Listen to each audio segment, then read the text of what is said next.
ไป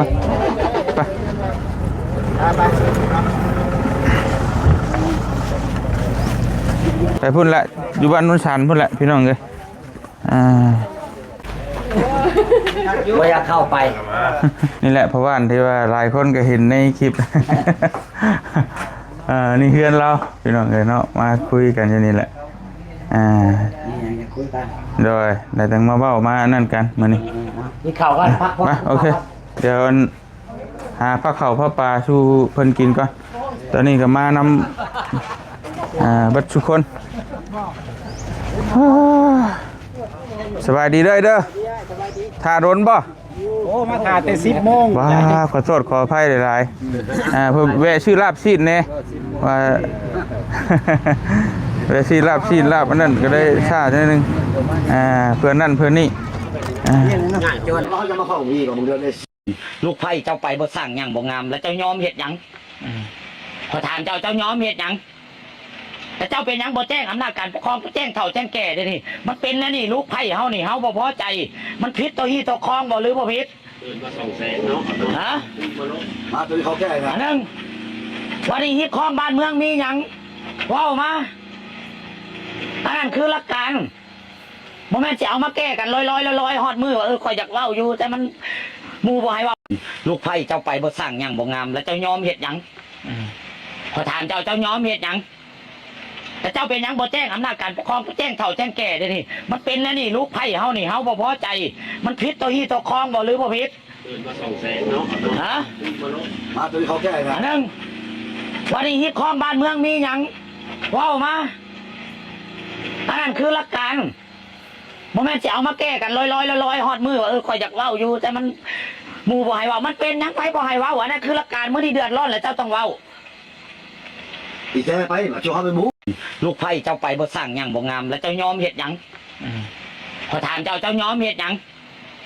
แต่เจ้าเป็นหยังบ่แจ้งอำนาจการปกครองแจ้งเฒ่าแจ้งแก่เด้นี่มันเป็นนะนี่ลูกไผ่เฮานี่เฮาบ่พอใจมันผิดต่อฮีต่อครองบ่หรือบ่ผิดมา200,000เนาะฮะมาตัวเขาแก้นะนึงวันนี้ฮีครองบ้านเมืองมีหยังว้าวมาอันนั้นคือหลักการ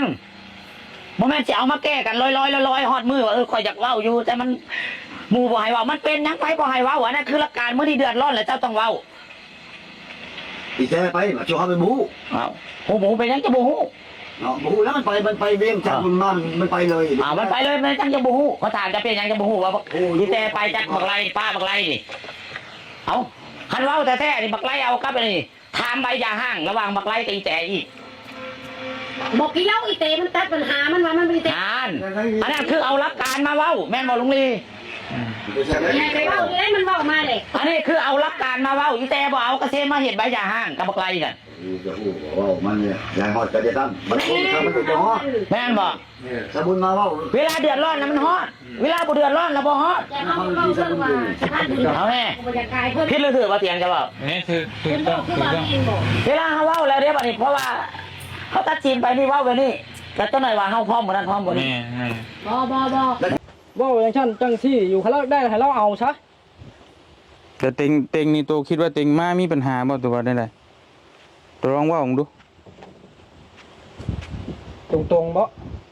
ตัวว่าเต็งมาจากไม่มาช่างปัญหาให้ตัวบ่เขาก็ว่ามันก็สิมีอยู่ในปัญหาได้มีปัญหาแบบไรเพราะว่ามันเคลียร์กันแล้วแหละมันก็น้องอยู่ชัยมันสบายใจน้องมันก็ง่ายแต่อันนี้แบบต้องการความกดดันนะเต็งบ่ได้กดดันแต่ว่าผู้ใหญ่เพิ่นก็บอกเต็งแบบนั้นตัวสิให้เต็งว่าได้ก็แบบนั้นแหละเขาเอิ้นกดดัน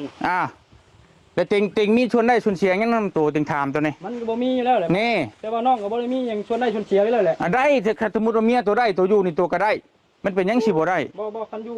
แบบนี้อยู่แบบปวดสมองครับว่าตรงๆแล้วอยู่ทำดีกว่าตัวก็ไปอยู่ทำฉันพาเมียตัวไปอยู่ทำผู้น้องอยู่แท้เบาก็ไปเลยอยู่แท้จังได๋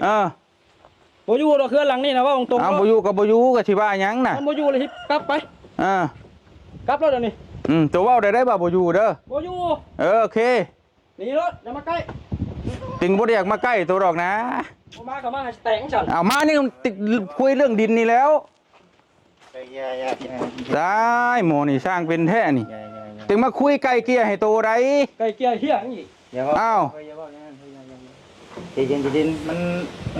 เฮ้เป็นมื้อหน้าได้เดี๋ยวว่าในนี้ มาเห็นเลยเนาะ ได้สิแล้วพี่น้องเลยเนาะ